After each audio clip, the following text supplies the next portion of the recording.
তো দর্শক, এই গরমে আপনারা কিভাবে ব্রয়লার মুরগির বাচ্চারে ব্রুডিং করবেন? তা আমরা অনেক খামারি আছি যে ব্রয়লার মুরগির বাচ্চারে ব্রুডিং করতে জানি, কিন্তু কোন সময় কিরকম ব্রুডিং করতে হবে, যেমন এই গরমে, প্রচণ্ড গরমে কিভাবে আমরা ব্রয়লার মুরগির বাচ্চারে ব্রুডিং করব। আমরা অনেকে ভুলভাবে আমরা ব্রুডিং করে তারপর ব্রয়লার মুরগির বিভিন্ন রোগবালাই বাজায় ফেলি।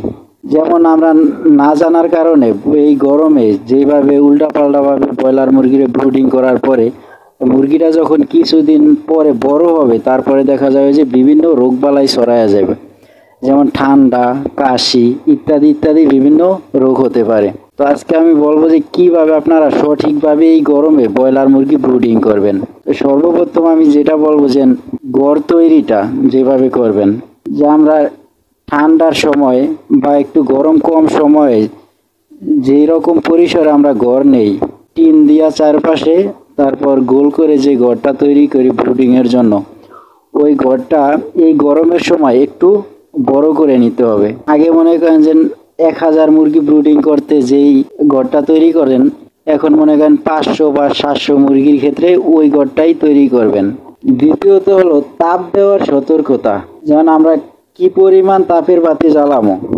তো দেখা যায় যে প্রধানত 500 মুরগির তাপের ক্ষেত্রে আমরা অন্য সময় 4টা থেকে 6টা পর্যন্ত 100 পাওয়ারের বাতি জ্বালাই। আর এই গরমে আপনারা দেখবেন যে মুরগি যখন ব্রুডিং এ ছাড়ার পরে দেখবেন যে কিরকম মুরগিগুলা কি ছড়ায় ছিটায় থাকে নাকি এক জায়গায় জড়ো হইয়া বা গোলায়া থাকে। যদি মনে করেন যে একভাবে জড়ো হইয়া থাকে এক জায়গায়, তাহলে দেখা যাবে যে ঠান্ডা ভাব আছে, তাহলে আপনারা একটু বেশি মাত্রায় তাপের বাতি জ্বালায় রাখবেন। আর যদি দেখেন প্রথম আপনারা 4টা তাপের বাতি জ্বালাইলেন দিনে, জ্বালানোর পরে যদি দেখেন যে না মুরগিগুলা খুব ছড়ায় ছিটায় রয়েছে আর দৌড়াদৌড়ি করতেছে, ওই ক্ষেত্রে আপনারা যদি মনে হয় যে গরম অনুভব হয়, তাহলে 4টার জায়গায় 2টা বাতি খুলে রাখবেন।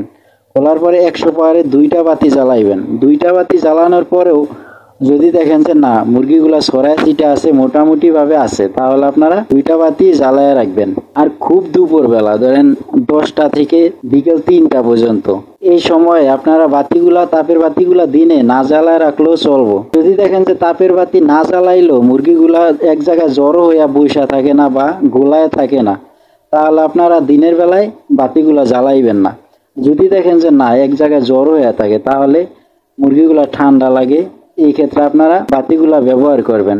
2টা হোক 4টা হোক, যে কটা বাতি জ্বালাইলে দেখবেন যে মুরগিগুলা মোটামুটি ছড়ায় ছিটায় থাকতে আছে, বেশি দৌড়াদৌড়ি করে না, মোটামুটি ভাবে আছে, তাহলে আপনারা ওই রকম বাতিগুলা জ্বালাইবেন, 100 পাওয়ারের বাতিগুলা।